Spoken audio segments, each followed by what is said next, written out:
Salut à tous et à toutes. Beaucoup de personnes, plusieurs personnes se posent la question de savoir comment faire une étude de marché. Aujourd'hui, n'est-ce pas, je m'engage à répondre à la question de savoir comment faire une étude de marché. Ce que vous devez savoir, ce que vous devez comprendre est que l'offre et la demande, n'est-ce pas, d'un produit vivrier varie en fonction des marchés.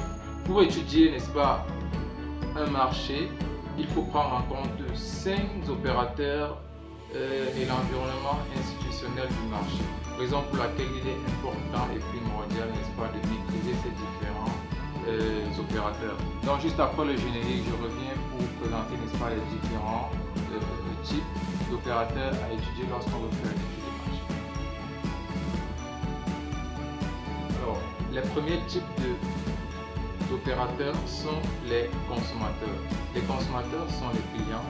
Ce sont ceux pour qui le producteur produit ce qu'il faut consommer.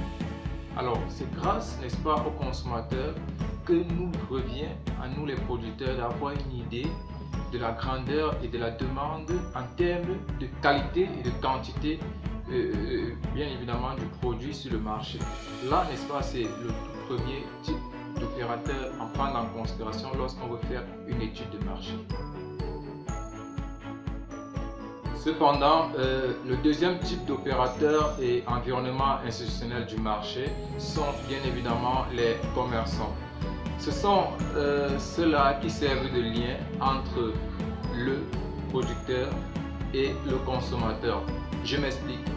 Au Cameroun, n'est-ce pas, nous avons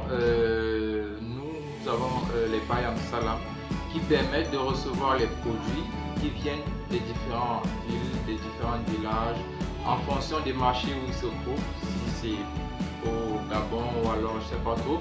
Mais lorsque le produit leur parvient, c'est grâce à eux que le produit est évacué, c'est grâce à eux que le consommateur peut, n'est-ce pas, s'accaparer du produit et le déguster, que ce soit un produit ou alors un service. Donc, ces revendeuses, ces Bayam Salam, n'est-ce pas, occupent la toute première place et le tout premier rang dans le domaine de produits vivriers s'il s'agit, n'est-ce pas, bien évidemment, d'une étude du marché vivrier. Troisième type d'opérateur institutionnel du marché, n'est-ce pas, sont les producteurs concurrents. À ce niveau, je dirais que le producteur doit tenir compte de l'existence de ses producteurs concurrents. Je m'explique.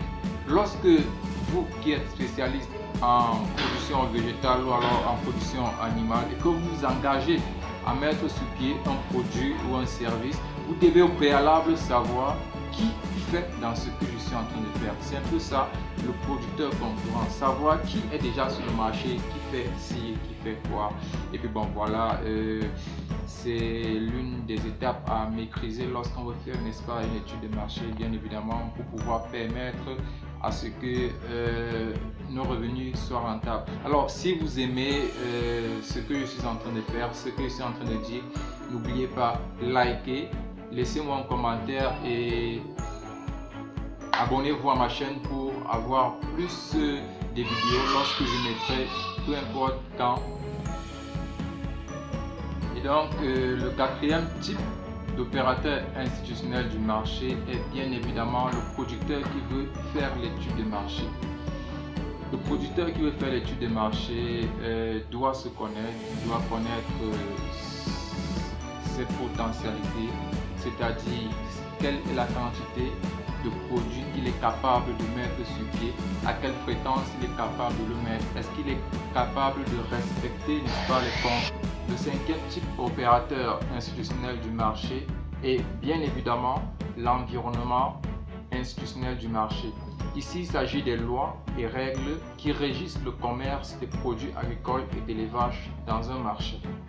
Je vais tout simplement vous expliquer en vous faisant comprendre que lorsque nous arrivons dans un marché, n'est-ce pas, le marché est segmenté. On a des zones où on vend des produits vivriers, des zones où on vend des produits maraîchers, des zones où on vend de la viande, des zones où on vend... Bref, chaque secteur a un type de culture bien reparti.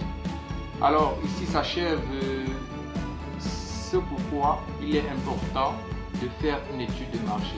Alors si ça vous a plu, partagez au maximum, faites un maximum de likes, abonnez-vous pour avoir au maximum et au quotidien, n'est-ce pas, les vidéos que je posterai. Donc je vous remercie, à la prochaine.